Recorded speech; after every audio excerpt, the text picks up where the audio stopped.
Shalom, berjumpa kembali dengan saya dalam program Setiap Hari Bersama Tuhan. Saudara, firman Tuhan adalah harta yang termahal. Segala sesuatu dalam dunia ini akan berlalu, tapi firman Tuhan dan kekuatan serta kebenarannya akan tinggal tetap bagi setiap orang percaya yang senantiasa hidup dalam kebenarannya. Saudara, firman Tuhan hari ini diambil dari Mazmur 44 ayat yang pertama sampai yang ke-8. Jeritan bangsa yang tertindas, untuk pemimpin biduan dari Bani Korah nyanyian pengajaran. Ya Allah, dengan telinga kami sendiri telah kami dengar, nenek moyang kami telah menceritakan kepada kami perbuatan yang telah kau lakukan pada zaman mereka, pada zaman purbakala. Engkau sendiri dengan tanganmu telah menghalau bangsa-bangsa, tetapi mereka ini kau biarkan bertumbuh. Suku-suku bangsa telah kau celakakan, tetapi mereka ini kau biarkan berkembang. Sebab bukan dengan pedang mereka menduduki negeri, bukan lengan mereka yang memberikan mereka kemenangan, melainkan tangan kananmu dan lenganmu dan cahaya wajahmu, sebab engkau berkenan kepada mereka. Engkau Rajaku dan Allahku yang memerintahkan kemenangan bagi Yakub. Dengan engkaulah kami menanduk para lawan kami, dengan namamu-lah kami menginjak-injak orang-orang yang bangkit menyerang kami. Sebab bukan kepada panahku aku percaya, dan pedangku pun tidak memberi aku kemenangan. Tetapi engkaulah yang memberi kami kemenangan terhadap para lawan kami, dan orang-orang yang membenci kami kau beri malu. Ya, saudara, setiap saudara yang menyaksikan tayangan SHBT pada hari ini, kita tahu bahwa perlindungan yang kuat, pertolongan yang nyata hanya ada di dalam nama Tuhan Yesus. Kalau kita sebagai orang-orang percaya, sebagai orang-orang Kristen, firman Tuhan juga berkata dalam Efesus dikatakan bahwa musuh kita bukanlah darah dan daging. Artinya bukan sesama kita, bukan orang-orang yang mungkin mereka tidak mengenal kita atau mereka yang mengenal kita atau bahkan mereka yang membuat kita jengkel, yang mengecewakan kita. Sebenarnya musuh kita bukanlah mereka, tetapi musuh kita adalah kuasa-kuasa di udara, kuasa-kuasa iblis. Saudara, kita tahu bahwa saat kita menyadari hal ini, maka kita perlu datang kepada Tuhan Yesus sebagai kekuatan kita di tempat di mana ada dalam hadirat Tuhan. Kita berada di dalam benteng perlindungan Tuhan, sehingga kita dapat dengan kuasanya mengalahkan segala siasat kuasa kegelapan. Nah saudara, hari ini firman Tuhan berjudul berseru saat perlu. Berseru saat perlu. Sebab saudara, kita sadar banyak orang-orang Kristen, banyak orang-orang percaya yang dia datang kepada Tuhan, dia berseru kepada Tuhan, dia jadi tiba-tiba rajin berdoa karena ada kebutuhan, karena ada keperluan. Padahal yang benar adalah saat kita datang kepada Tuhan, kita menyadari bahwa kita tidak bisa hidup tanpa Tuhan. Kita membutuhkan Tuhan karena kita tidak bisa melakukan apapun tanpa Tuhan. Kita datang kepada Tuhan menyembah, berdoa, sebab memang kita manusia sangat perlu Tuhan. Bayangkan saudara, nyawa yang kita miliki, hidup ini, kekayaan, segala sesuatu yang kita miliki, semua datangnya dari Tuhan. Itu semua berkat Tuhan, anugerah Tuhan. Kalaupun toh ada orang yang begitu kaya, tetapi dia lupa bahwa nyawanya, hidupnya, itu adalah miliknya Tuhan. Untuk itu saudara, tidak ada sesuatu pun yang kita miliki yang betul-betul kita akhirnya menjadi sombong. Yang saya mau tekankan saudara, dengan judul berseru saat perlu, karena sifat manusia bila ada masalah langsung menangis dan minta tolong kepada Tuhan. Tapi parahnya ada banyak orang percaya yang waktu dia punya masalah, dia punya pergumulan, dia punya tekanan, dia sakit, datang kepada Tuhan, berseru, minta pertolongan. Mungkin pertolongan atau jawaban Tuhan tidak instan. Dia harus sakit beberapa tahun, dia harus menderita beberapa tahun, dan sudah berdoa begitu lama tapi Tuhan sepertinya tidak menjawab. Nah, yang paling parah saudara, ada banyak orang Kristen bukan hanya datang kepada Tuhan berseru saat perlu, tetapi lebih dari itu menyalahkan Tuhan. Tuhan, setauku bahwa aku tidak pernah melakukan dosa. Aku tidak berzina, aku tidak mencuri, aku tidak melakukan dosa-dosa penyimpangan yang mungkin seperti orang-orang jahat yang lain. Bahkan aku pelayan Tuhan, aku aktif. Tapi pertanyaannya, kenapa aku sakit? Kenapa aku mengalami hal seperti ini? Bukankah aku sudah melayani? Sehingga saudara, akhirnya kita kecewa kepada Tuhan dan akhirnya banyak orang Kristen yang meninggalkan Tuhan. Karena apa? Karena kecewa kepada Tuhan. Sudah melayani, sudah berbuat baik, tapi kenapa hal ini terjadi padaku? Sebenarnya orang Kristen yang seperti ini, dia bukan Kristen sejati. Dia tidak mengerti, saudara. Kalau kita hanya bersyukur kepada Tuhan, kita datang kepada Tuhan, kita fine dengan Tuhan, kalau semuanya oke-oke saja, saya mau sampaikan bahkan orang yang tidak percaya pun bisa melakukan hal itu, saudara. Justru kekristenan yang sesungguhnya, saat kita menghadapi pergumulan, saat kita mungkin menghadapi tantangan, saat kita sakit, kita berdoa belum kunjung sembuh, saat kita mungkin berdoa untuk mendapatkan pasangan, kita belum mendapatkan pasangan, saat kita mungkin sudah menikah begitu lama dan kita belum mendapatkan keturunan, ada banyak doa-doa saudara yang mungkin Tuhan belum jawab, atau bahkan jawaban doa tidak dari Tuhan. Tapi tetap kita memiliki iman yang kokoh dan kuat, tetap tidak menyalahkan Tuhan dan keadaan, itu adalah orang Kristen yang betul-betul memiliki iman yang kuat. Sebab iman orang Kristen harus beda dengan iman-iman orang yang tidak percaya Tuhan. Nah saudara, kita seringkali menjadi orang Kristen yang panik. Seringkali kita menjadi orang Kristen yang tidak belajar untuk tenang.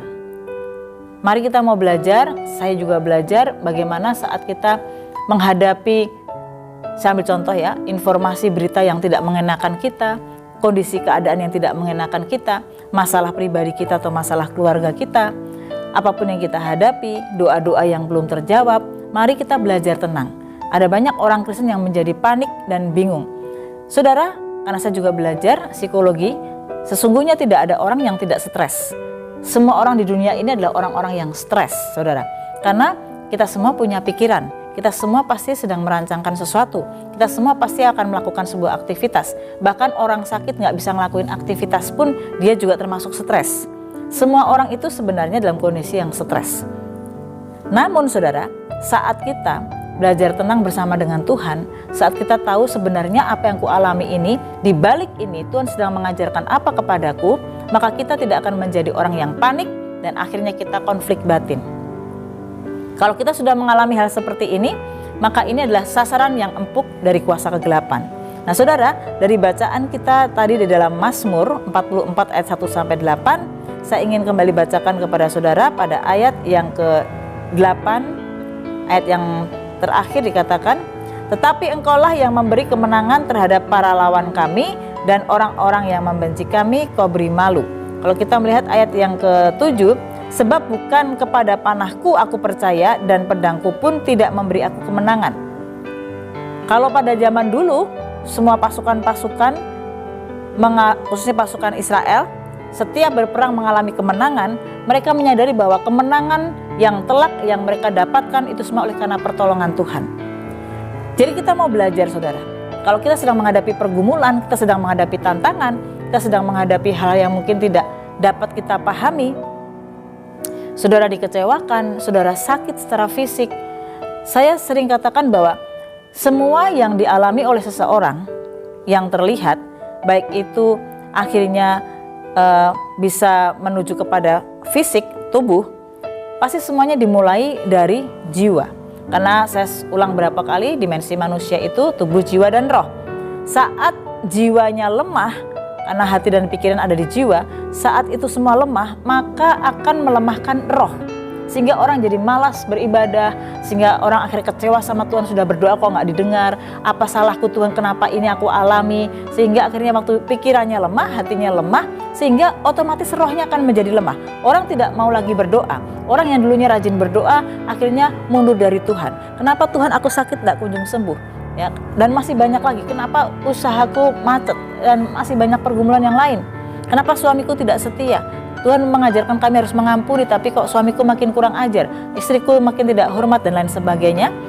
Saudara, saat jiwa kita lemah, pikiran kita terus dipenuhi seperti itu, stres, ya, ini adalah ladang empuk oleh kuasa kegelapan, sehingga roh kita pasti juga akan lemah. Saat roh jiwa lemah, maka pasti saudara, akan menuju mengkerucut kepada tubuh yang sakit. Untuk itu saudara, yang perlu dibenahi awal adalah jiwa. Terlebih lagi roh. Roh kita, spiritual kita kepada Tuhan, kerohanian, keimanan kita kepada Tuhan perlu dibenahi. Saat seseorang sudah memiliki pola pikir yang benar, dia akan memiliki misbelief yang benar, ya, keyakinan yang benar.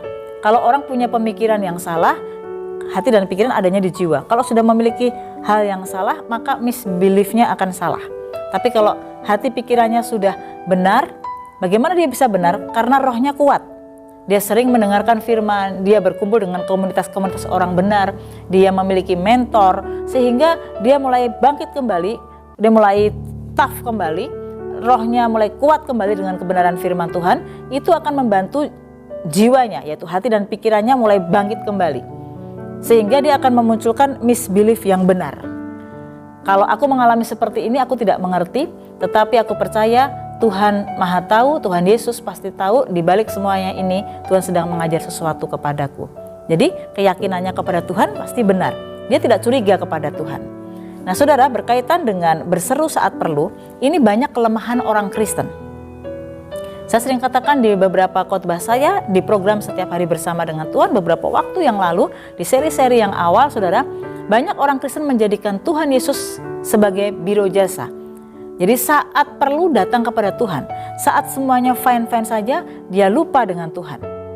Seharusnya pandemi COVID-19 ini, seharusnya kondisi-kondisi politik yang ada saat ini, seharusnya semuanya kondisi yang ada, harus menjadi peringatan bagi saya dan saudara, untuk kita semakin intim dengan Tuhan, memiliki misbelief yang benar, memiliki sebuah roh yang kuat, jiwa yang kuat, sehingga tanpa saudara sadari, hati yang gembira adalah obat, itu akan menyembuhkan fisik saudara yang sakit. Nah untuk itu saudara, jangan datang kepada Tuhan hanya saat perlu saja, tapi datang kepada Tuhan saat dalam keadaan apa saja, suka dan duka, tangis dan tawa. Saat saudara mengalami sesuatu yang fine ataupun tidak fine, datang kepada Tuhan. Bangunlah sebuah hubungan yang luar biasa. Saya sering kali katakan kekristenan bukan religion, but relation. Kita harus bangun relation kita dengan Tuhan. Sebab Tuhan Yesus terlebih rindu menjadikan kita sahabat. Bukan hanya sahabat, tetapi anaknya. Bukan hanya anak, tetapi menjadikan kita mempelainya. Untuk itu saudara, ada banyak orang Kristen yang tidak tahu apa yang harus dilakukan, konflik batin, dan akhirnya memiliki misbelief yang salah, dan akhirnya kecewa kepada Tuhan, karena tidak tahu apa yang harus dia lakukan saat badai itu datang. Yang pertama saudara, langkah yang benar, ya, badai diizinkan terjadi untuk melihat kualitas rohani saya dan saudara. Jadi kalau ada badai, entah saudara sakit, saudara ditipu, banyak hal yang mungkin tidak enak dalam hidup ini. Kenapa Tuhan terjadi? Kenapa ini terjadi Tuhan? Tuhan ada nggak sih? Saya sering katakan, terlalu banyak kita disibukkan dengan pertanyaan-pertanyaan, justru itu akan melemahkan kita. Tapi di saat kita berkata dengan pertanyaan, Tuhan, kita harus berkata pada jiwa kita, hati dan pikiran kita. Kita harus percaya bahwa Tuhan punya rancangan yang selalu indah, walaupun kenyataannya banyak hal yang tidak kita mengerti.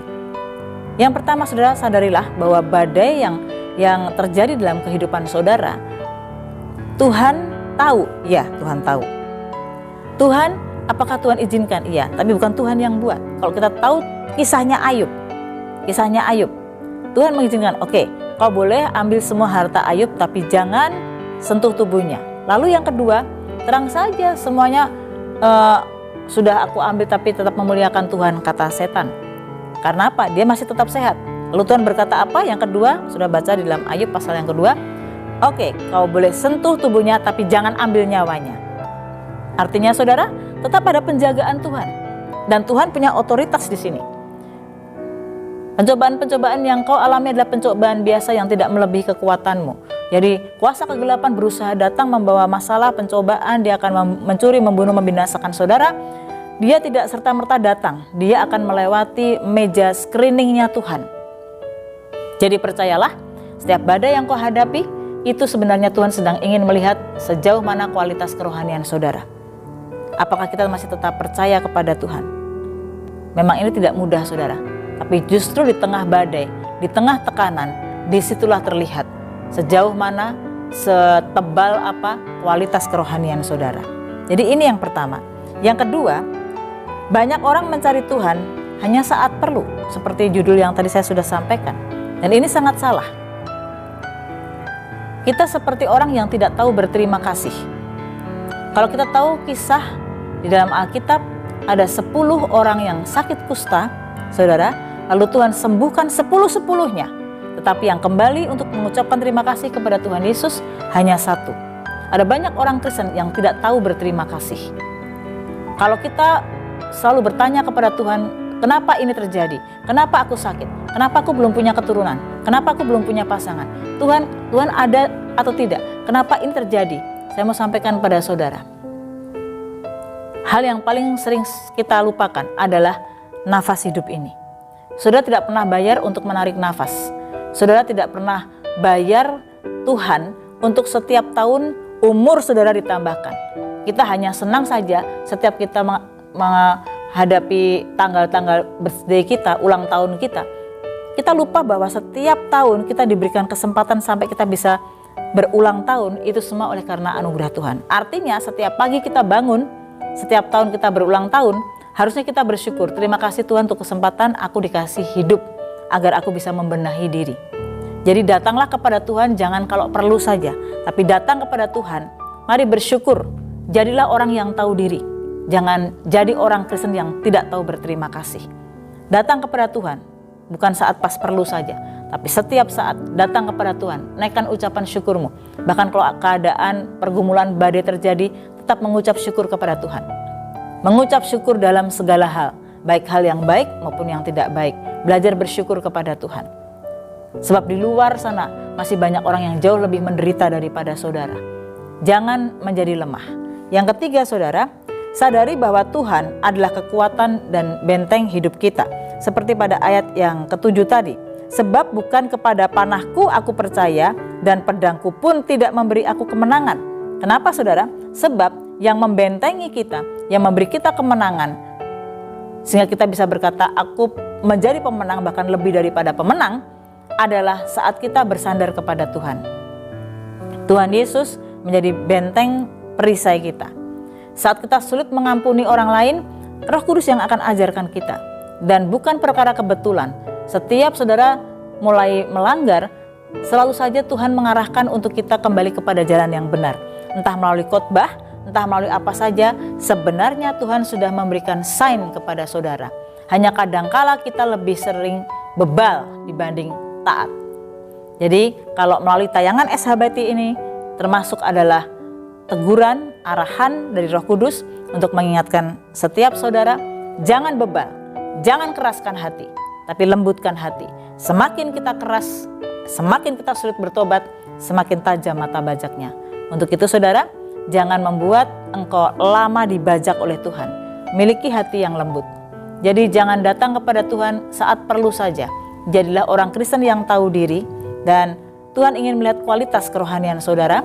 Dan mari sadari bahwa Tuhan adalah kekuatan. Tidak ada kekuatan yang terbesar dalam hidup kita, dalam dunia ini, selain kekuatan yang datang dari Tuhan Yesus Kristus. Dialah pencipta langit dan bumi. Firman Tuhan berkata, Bapa di surga, Allah pencipta langit dan bumi, Bapa di surga, Bapa Yahweh. Bumi itu menjadi tatahan kakinya. Dan cakrawala alam semesta menjadi tempat singgasananya. Artinya betapa dahsyat besar kuasa Tuhan kita. Jadi kita harus berbangga hati. Amin saudara. Ingat sekali lagi, mari kita belajar. Jangan sering mengeluh, jangan menyalahkan diri, jangan mengutuki hari lahirmu. Tapi mari belajar bersyukur kepada Tuhan.